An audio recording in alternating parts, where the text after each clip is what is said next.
The champagne was still fizzing in Isolde's glass when she raised it and told 40 people I would beg her to stay married to me before the leaves turned. 30 days, she said, and the room laughed the way rooms full of money always laugh, like the sound costs nothing. I'll take bets. 500 says she withdraws the petition inside a week. 1,000 says she cries first. Someone actually pulled out a phone to start a tally. I stood there holding a canap I would never eat, in a dress I'd bought secondhand and steamed twice, and felt my whole chest go hollow the way a room goes hollow when the furniture's been carried out. 2 years of marriage reduced to a betting pool at her mother's anniversary gala, and not one person in that ballroom looked at me like I was a person instead of a punchline. My name is Mara Voss. I am 28 years old. I restore rare books and manuscripts for a living, and on the night my wife turned our divorce into a parlor game, I had a 400-year-old atlas sitting half-repaired on a work table 6 floors above the party. Its spine cracked clean through the leather like a rib that hadn't set right. I noticed things. That was the whole of my gift and the whole of my curse. I noticed the water stain on page 40 that didn't match the flooding pattern in the rest of the book. I noticed the way Isolde's mother, Constance, watched me across the ballroom with the particular contempt reserved for furniture that has started talking back. I noticed that nobody in the Thorne family ever mentioned the aunt who owned 61% of the company and hadn't been seen at a public event in 6 years. Augustina Thorne. The regent, the staff called her, never to her face. A woman who ran an empire from a tower she rarely left, who had buried a wife nobody was permitted to name at family dinners, who signed things and disappeared, and left the parties to the niece she'd apparently decided to let play queen. I filed the papers 11 days before that gala. I had not told anyone but my lawyer and my best friend, Joe, who worked the archive floor below mine, and who had spent the better part of a decade telling me I deserved better than a woman who flinched when I touched her hand in public. I filed because I was tired in the particular way that has nothing to do with sleep. I filed because Isolde had stopped pretending months ago that she liked me at all. She hadn't canceled it. She'd done this instead. 30 days, she said again, louder, for the people in the back who'd missed it, and lifted her glass higher, and somewhere under the chandelier light her scent went sharp with the pleasure of it. Burnt sugar curdling into something with an edge like gunmetal. I had learned to read that shift the way sailors read weather. It meant she was about to enjoy herself at someone else's expense. I set the canap down. I did not cry, because I had promised myself in the mirror that morning that I would not give this room the satisfaction, and because 11 days of sleeping in the guest wing had taught me exactly how much of myself I had left to spend, which was not much, and none of it for her.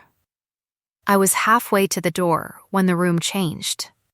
It didn't change loudly. Augustina Thorne's people never did anything loudly. A woman in a gray suit I didn't recognize came through the side entrance with the kind of unhurried certainty that makes crowds part without being asked, and she was carrying a single sealed envelope the color of old ivory, and she did not look at Isolde first. She looked at me. "Miss Voss," she said, "my employer asked me to deliver this in person." Isolde's laugh cut off like someone had found the switch. Every phone in the room came up at once. I did not open the envelope. I didn't have to. The woman, I would learn her name was Priya Nandi, and that she had run Augustina Thorne's household and her secrets for 11 years, opened it herself. Because that, I would also learn, was exactly the kind of thing Augustina Thorne did. She did not let anyone else carry her weight, and she did not let her words wait for permission. "My aunt asked me to read this exactly as written," Priya said, and her voice did not shake, though the room had gone silent enough that I could hear the ice settling in someone's glass 3 tables away. Quote, I understand there has been a wager placed tonight regarding Miss Voss's divorce petition. I am replying to it now, publicly, so there is no confusion later. She's with me now, effective immediately. Miss Voss is under my protection as a member of this house, and this conversation is over. End quote. For 1 full second, nobody in that ballroom breathed. Then, the door behind Priya opened again, and the regent of Thornhouse walked into a party for the first time in 6 years, and I understood, looking at her, that everything I thought I knew about the shape of my life was about to be wrong. Augustina Thorne was not tall in the way rooms whisper about. She was tall in the way a held breath is long. You didn't notice it until you tried to exhale around her. Her hair was the color of iron filings, pulled back hard enough to look like armor. Her scent reached me a full 3 seconds before she did. Vetiver cut through with something colder, like rain that hadn't decided yet whether to become sleet, and underneath it, so faint I almost missed it. Something that smelled like grief that had been folded very small and carried a long time. She did not look at Isolde. She looked at me the whole way across the floor, the way a person looks at something they have already decided to keep.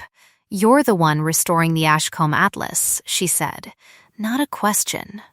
Her voice was low and even, the kind of voice that had never needed to raise itself to be obeyed. I am, I said, and my own voice came out steadier than I felt, because some stubborn animal part of me refused to let this room watch me shake twice in one night. Then you're coming with me, she said. Not because of the wager.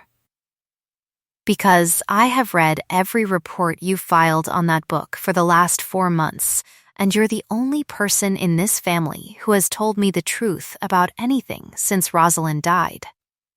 Nobody laughed this time. I looked back once, at Isolde, at the wine going flat in her glass, at her mouth open on a protest that never found its words, and I let Priya guide me toward the door, and I did not look back a second time. The car was quiet enough that I could hear my own pulse.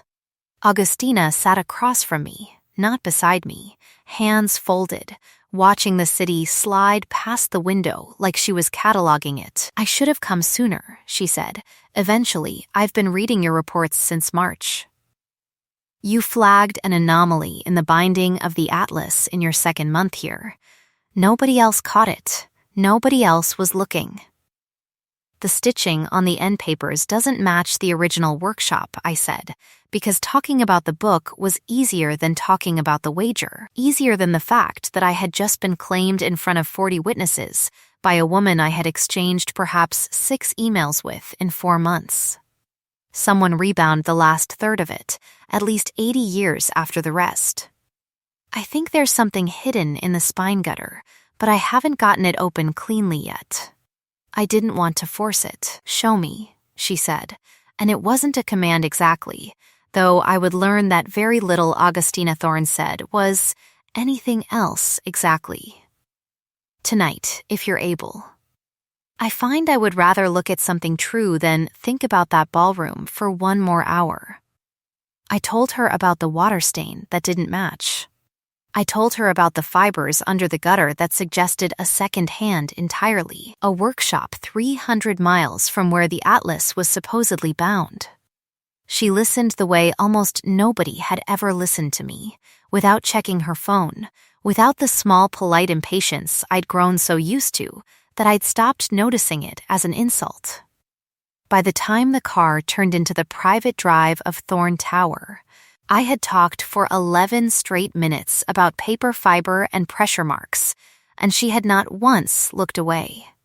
You're very good at this, she said, as the gates opened.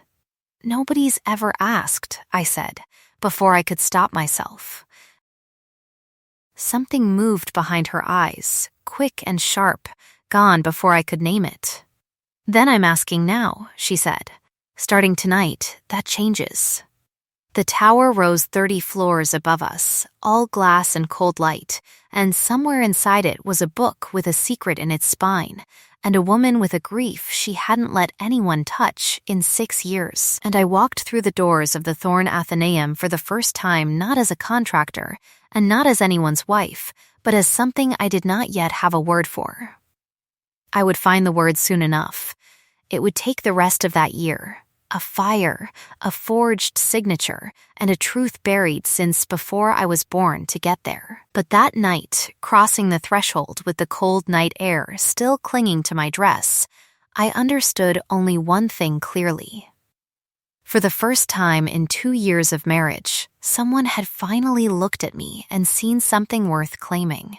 The Athenaeum took up the top 4 floors of the tower, and it was nothing like the cramped rented room where I'd done my first restoration work with a space heater and a second-hand loop. Shelves rose 2 stories on brass rails. The air itself was climate-controlled to the decimal point, dry enough to make my eyes prickle the first night. And it smelled of vellum and beeswax and the particular mineral hush of very old paper, which was, I would realize months later, the closest thing to a home I had ever had. "You'll work here from now on," Augustina said, the first morning, standing in the doorway of a study 3 times the size of the apartment Isolde and I had shared before the marriage moved me into the Thorn Mansion proper. "Room and board are not negotiable. Neither is your fee, which will triple starting today." "I didn't ask what you needed," she said, not unkindly. "I told you what's happening." I learned over the following days that this was simply how she loved things. Not with grand gestures aimed at an audience, but with small corrections made privately, almost embarrassedly, as if she hoped I wouldn't notice the care underneath them. The second night, a tray appeared outside my study door at 8, because Priya had mentioned I'd skipped dinner 3 nights running while chasing a lead on the Atlas's rebinding.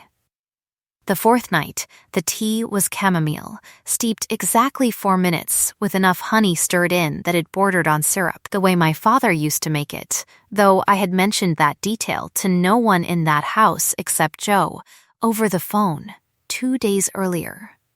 "How?" I asked Priya, holding the cup like it might dissolve if I set it down too hard. "She asked your friend," Priya said, with the flat patience of someone long past being surprised by her employer. "Called her directly. Told her it was for research purposes. Research. She does not know how to say she wants to take care of someone," Priya said. "So she gathers information instead, and then acts on it, and hopes you'll mistake the pattern for something you don't have to thank her for." I did not thank her. I understood by then that thanking her would embarrass us both. Instead, the next evening, when she came to check on my progress with the Atlas, I had already made the tea myself, exactly the way she liked her own. Black, no sugar, 1 measured spoon of milk. Because Priya had let that detail slip too, and I set it down at her elbow without a word, and watched her go very still, staring at the cup like it was evidence of something she hadn't let herself believe in. "Nobody's done that since Rosalind," she said, and then looked like she wished she hadn't. I didn't push. Not that first week. The staff still watched me sideways, uncertain whether I was a contractor or something else the regent had decided to keep, and Priya in particular kept a careful, professional distance that felt less like hostility and more like a woman who had learned, the hard way, not to invest in things that might not last. There were portraits in the East Hall of a woman with dark curling hair and a wide unguarded laugh, Rosalind, I assumed, though nobody said her name aloud in front of me for the first 10 days, and every time Augustina passed beneath that portrait, her shoulders set half an inch higher, as though bracing for weather only she could see. The book, though. The book I could touch. On the 6th night, working the last stubborn threads of the rebound spine loose with a bone folder and more patience than I generally had left in me by midnight, My hand slipped and brushed against hers as she leaned over the table to look. Neither of us pulled away immediately. Her skin was warm despite the coldness of her scent, and for one long moment I was aware of nothing but the 3 inches of space between us and the way her breath had gone careful, controlled, the way mine had too. "Careful," she said. "Lo, that page is 400 years old. So is my patience," I said, before I thought better of it, and something in her face cracked open into the first real smile I had seen on her. Quick and startled, like she hadn't planned on it any more than I had. That was the night the intercom buzzed at 11, and Priya's voice came through tight and controlled in a way I hadn't heard from her yet. "Ma'am, Mrs. Thorne is at the gate. She's not leaving quietly." Augustina's smile vanished like it had never existed at all. "Which one?" she said, though we both already knew. "Isolde," Priya said. "She's brought her lawyer. And she's brought the press."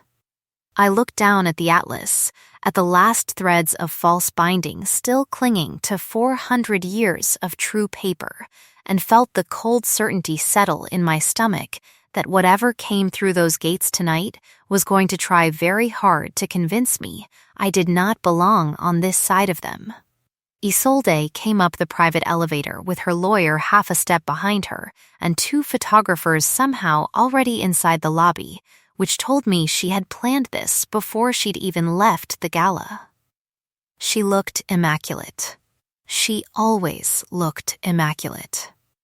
It had taken me 2 years of marriage to understand that the immaculateness was armor, not comfort, and by then I had stopped caring which. "You stole my wife," she said, the moment the elevator doors opened. Not to me. To Augustina. In front of 40 witnesses. "That's a PR disaster even for you, Aunt Augustina, and I didn't think there was a low you hadn't already. Nobody stole anything," Augustina said, and her voice had dropped into a register I hadn't heard from her yet, flat and final. The voice of a woman who had run a board out of a room with 3 sentences before. "You made a spectacle of a woman's grief for entertainment. I ended it. She's still my wife until the papers finalize." "For 19 more days," I said, and my own voice surprised me with how steady it came out. Everyone turned to look, as if they'd forgotten I could speak without being spoken about. "I filed the petition myself, Isolde, not because your aunt told me to.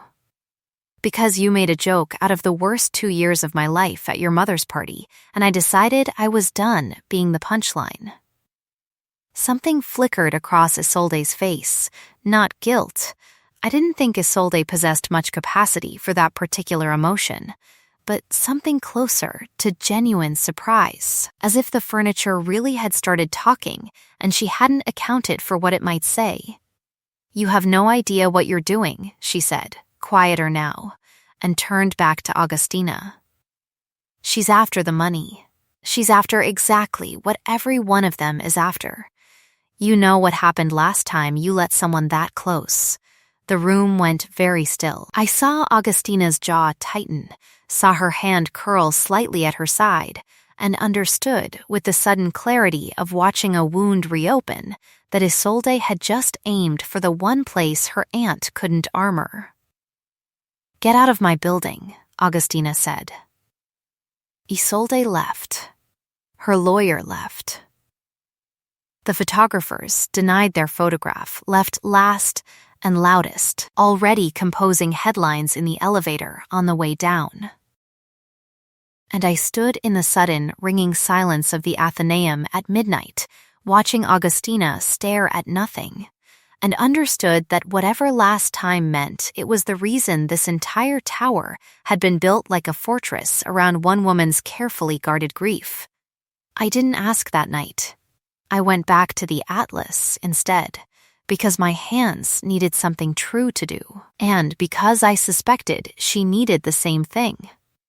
2 hours later, with the last of the false binding finally peeled away, I found it, a single folded page, tucked flush against the spine where no reader would ever see it, brittle with age but intact, covered in handwriting that was not the atlas maker's hand at all. I read the first line twice before I understood what I was looking at. It was a ledger entry.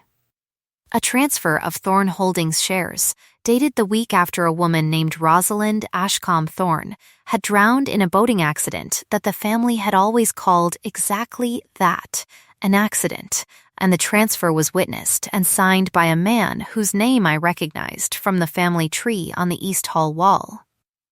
Edmund Thorne. Augustina's brother. Isolde's father.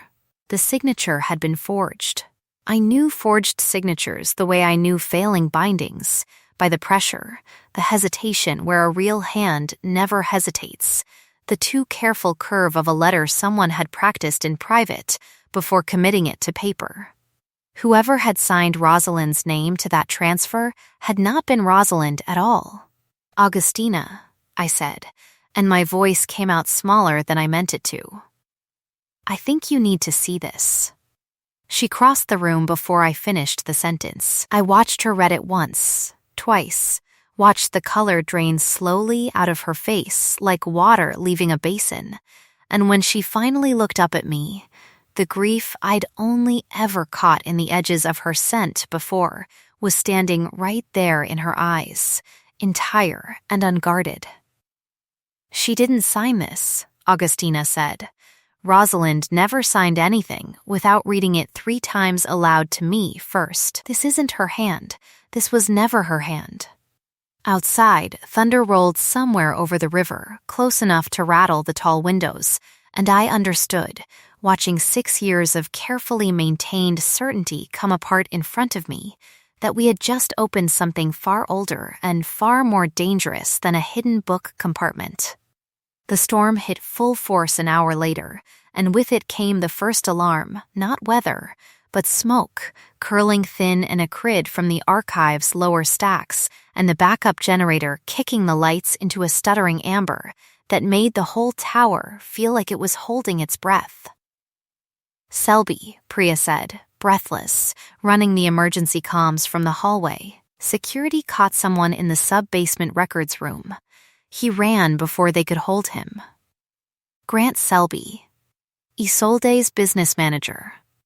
He was after the original ledgers, Augustina said, already moving, already pulling me by the wrist toward the fire stairs with a grip that was firm without being rough. The physical ones. If there's a paper trail proving that transfer was forged, he needs it gone before anyone official sees it. We got to the sub-archive levels ahead of the fire crew because the Athenaeum's climate systems would flood the entire east wing with suppressant gas in exactly 4 minutes if the smoke reached the primary sensors, and 4 minutes was not enough time to save 300 years of irreplaceable paper.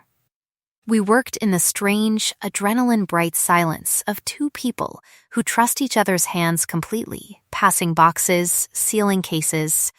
And when a support beam gave somewhere above us, and the lights failed entirely, we ended up sealed together in the fireproof vault room, with the door locked from the outside by a safety protocol neither of us could override until the all clear. Dark, close, and quiet, except for the storm outside and both of us breathing too hard. You didn't have to come down here, she said, once we'd stopped moving, once the boxes were stacked safe against the far wall and there was nothing left to do but wait. Neither did you, I said. You could have let it burn and blamed the storm. I've spent 6 years letting things burn rather than risk this, she said, quiet, and I understood she didn't mean the archive. I told myself it was caution, it was cowardice. I let my brother's death close the file on my wife's murder, because opening it meant admitting I'd let someone I loved die without ever asking the right questions, and I didn't think I could survive asking them twice. You're asking them now. Because of you, she said, and in the dark I felt rather than saw her move closer, felt the warmth of her before I felt her hand find mine. Mara, tell me to stop, and I will. I mean that, whatever this is, whatever I think it's becoming, if it's too fast or if it's the wrong kind of need after a night like this one, tell me, and I'll stop, and we'll never speak of it. Don't stop, I said, and closed the last of the distance myself. And when her mouth found mine, it tasted like rain, and something that had been locked away for 6 years finally let out into the light. We stayed there until the door released, foreheads together, her hand still wrapped around mine like she was afraid the dark might take it back if she let go. And somewhere above us, the storm broke into simple rain, and somewhere below us, a hidden truth waited to finish tearing two families apart to put them back together correctly. Priya found bandages for the small cut on my palm, and a scowl for both of us that didn't quite land, because I caught her hiding a smile at the doorway before she remembered herself. Augustina sat across from me in the small kitchen off the Athenaeum's reading room, turning a mug of black coffee in slow circles without drinking it, and told me, finally, the whole of it. Rosalind had been an architect, not Thorne family, not born to money, exactly the kind of person Edmund had considered beneath his sister's station, and exactly the kind of person Augustina had loved, with the entire unguarded force of a woman who had never before allowed herself to want anything for its own sake instead of its usefulness. They'd been bonded 4 years when the boat went out on a calm lake under a clear sky and came back without her. Edmund told me it was an accident, Augustina said. I believed him because I needed to. Grief makes a coward of the smartest people you know. I let the case close. 2 months later, he suggested a restructuring of shares that consolidated control in ways that I see now only made sense if he'd already known I wouldn't look closely enough to stop it. He's been dead 6 years, I said. Who forged the signature now? And why does it matter to Isolde and Grant Selby tonight? Because the shares he took were never fully absorbed, Augustina said. They sat in a shell trust. Isolde's been quietly trying to unlock that trust for 3 years, using Grant to manufacture the paperwork that would let her claim it was always meant to pass to her outright. If anyone proves the original transfer was forged, the whole trust reverts to me, and everything Isolde spent a decade positioning herself to inherit evaporates. I told her then about my own debt, the medical bills that had piled up around my father's illness, the loan Isolde's family had extended 2 years ago dressed up as generosity, the marriage that had started, on my end at least, as gratitude curdling slowly into something I'd mistaken for love because I hadn't been allowed to imagine I deserved better. I told her about my father teaching me to rebind a spine at 11 years old, with waxed thread and too much patience, about the pocket watch of his I'd pawned the month before he died to cover what the loan didn't, and about the particular ache of loving a craft that only ever asked me to be careful, in a marriage that only ever asked me to be small. I'm going to find that watch, Augustina said, when I finished, low and certain, the way she said everything she meant to do. It's been 3 years. It's probably melted down for parts. I have people whose entire job is finding things that are supposedly gone, she said, and reached across the table, and did not let go of my hand again for a long time. We might have stayed there until morning, in that quiet, unhurried honesty, if Priya hadn't come back through the door at 2:30 with her tablet already lit and her expression already grim. You need to see this, she said. Isolde went to the press an hour ago. She's saying Mara embezzled restoration funds from the Athenaeum budget and manipulated her way into your protection to cover it up. There's already a segment running.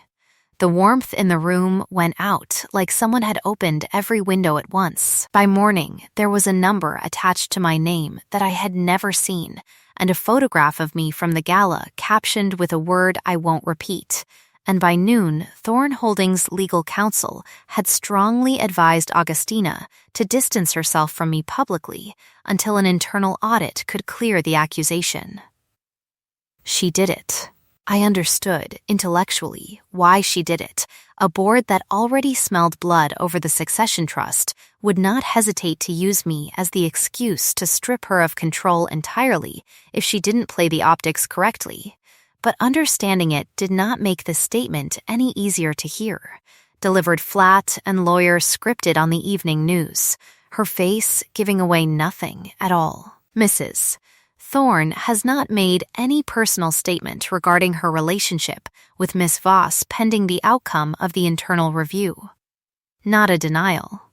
Not a defense.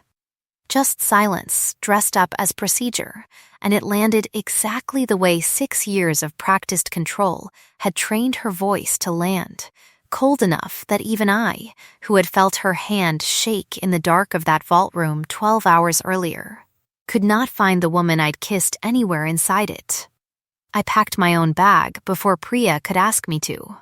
There is a particular numbness that arrives after you've been humiliated in public twice in 1 week, and I moved through it the way I imagine soldiers move through a retreat, efficient, silent, refusing to let my hands shake until I was alone in the elevator. I went back to my old apartment, the one I'd kept, out of some stubborn instinct, even after moving into the Thorn mansion during the marriage. The radiator still knocked twice before it caught. The window still didn't quite close all the way. I sat on the edge of a bed I hadn't slept in for 2 years, surrounded by the same 3 boxes of my father's binding tools I'd never fully unpacked. And let myself, finally, cry, not for the accusation, which was a lie and would be proven one, but for the particular grief of being handed something that felt like being seen for the first time in my life, and watching it get taken back inside of a week. My phone buzzed at 11 that night. A message from Priya, not Augustina. She's not distancing herself because she doesn't believe you. She's distancing herself because if she doesn't, the board will use the scandal to force an emergency vote and remove her from Thorn Holdings entirely, and then neither of you will have the power to fix any of this. She's fighting harder than you know. She just can't do it where anyone can see yet. I stared at that message for a long time. Then, I opened my father's toolbox, took out the loop he'd given me on my 12th birthday, and pulled up every photograph I had of the forged transfer signature and, from a folder I'd quietly copied before I left, every contract Grant Selby had filed with the Athenaeum over the past 3 years, bearing his own signature beside Isolde's. If Grant had forged Rosalind's signature 6 years ago on Edmund's orders, his hand would carry the habit forward. Forgers Develop tells the way anyone develops handwriting quirks, the same hesitation, the same overcorrected curve, repeated without their noticing. Because the body remembers what the mind tries to disguise. I found it at 2 a.m., on the 4th contract, the same too careful loop on the capital R. The same 7-degree tilt where his natural hand slanted seemed to straighten under pressure, exactly like it had on a signature dated 6 years and 1 boat accident earlier. I had my proof. Now I needed someone who would believe it before Isolde buried both of us under a story that was easier to swallow than the truth. Augustina came for me herself at 4 a.m, with Priya in the passenger seat and a look on her face I hadn't seen since the vault room, the look of someone who had run out of patience for caution entirely. The board called an emergency session for 9 a.m., she said, standing in the doorway of my old apartment, rain still caught in her hair from the walk up. They're going to force a vote to remove me from operational control, citing the scandal as proof of compromised judgment. I came to tell you I'm not attending as a woman under review. I'm attending as the majority shareholder who's about to reopen a 6-year-old murder investigation, and I would very much like the person who actually found the evidence standing beside me when I do it. They said you distanced yourself because you didn't believe me.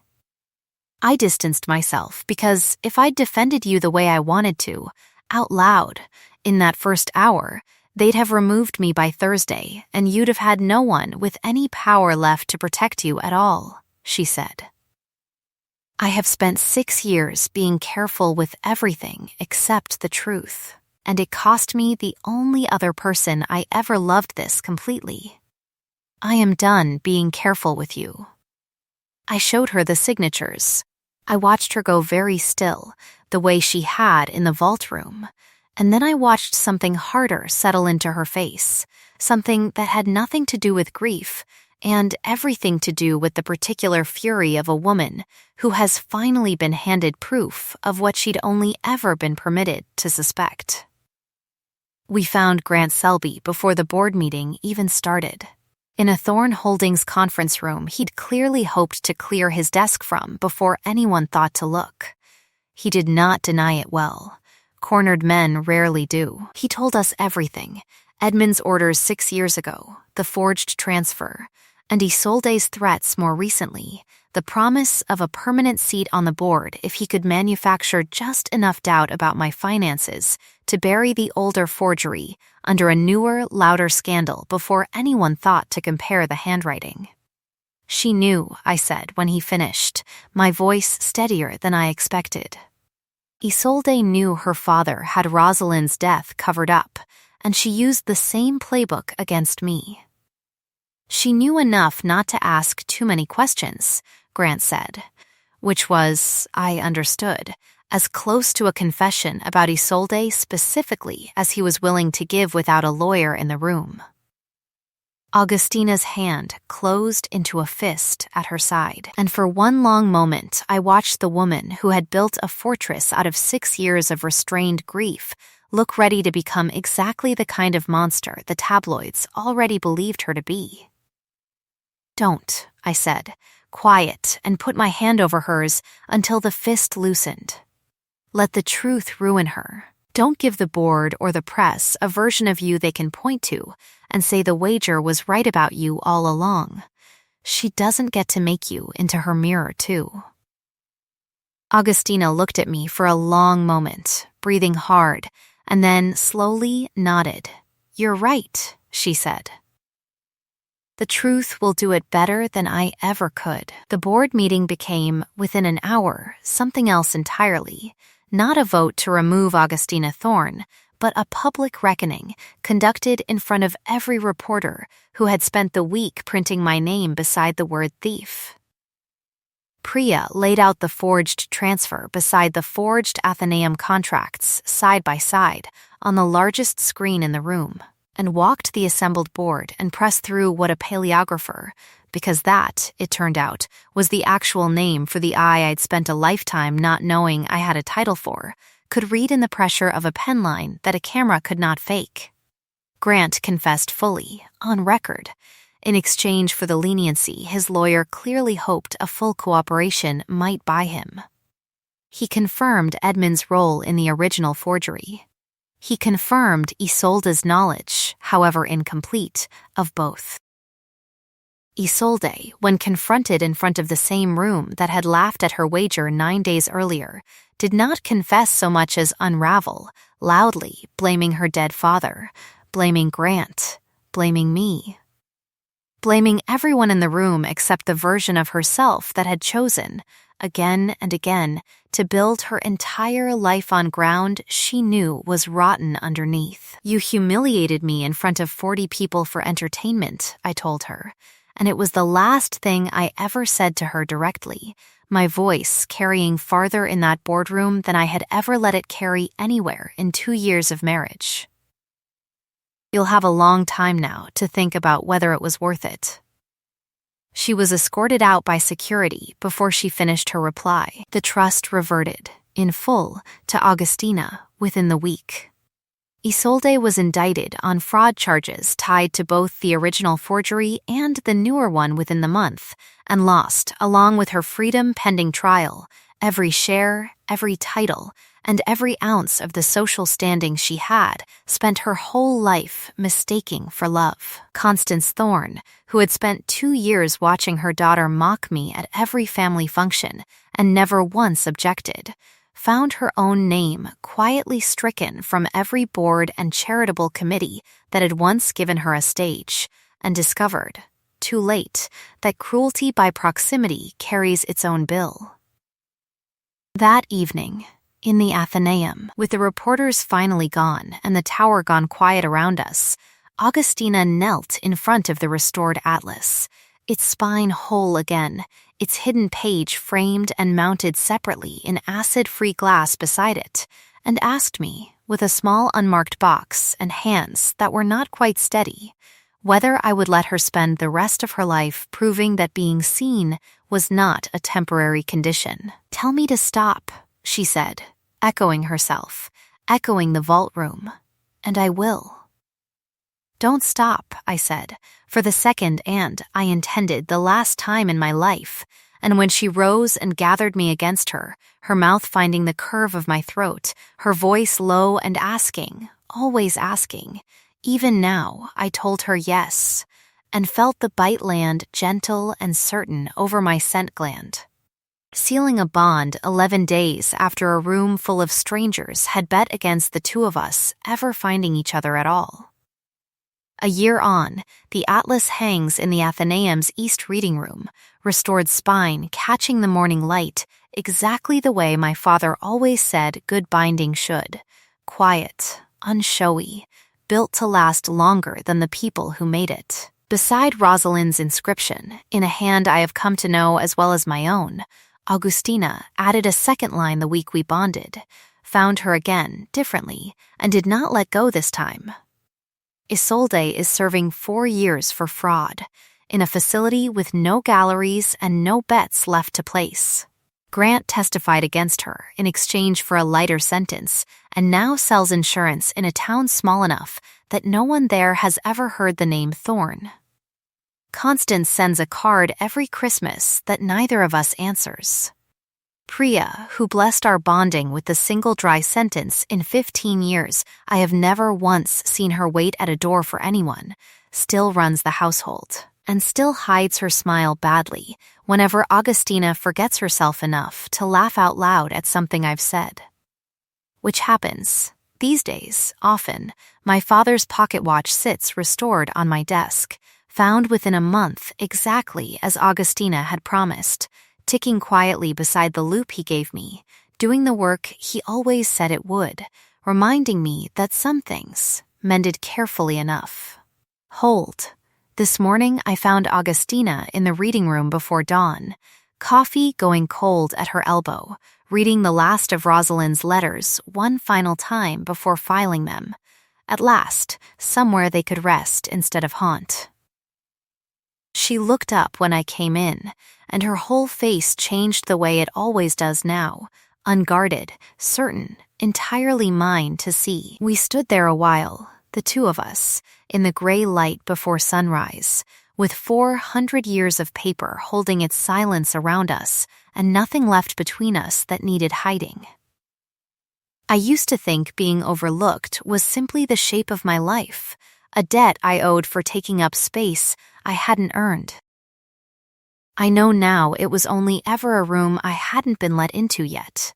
The right person does not make you smaller to fit beside them.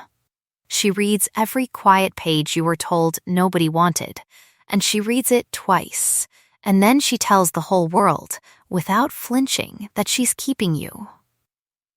The end.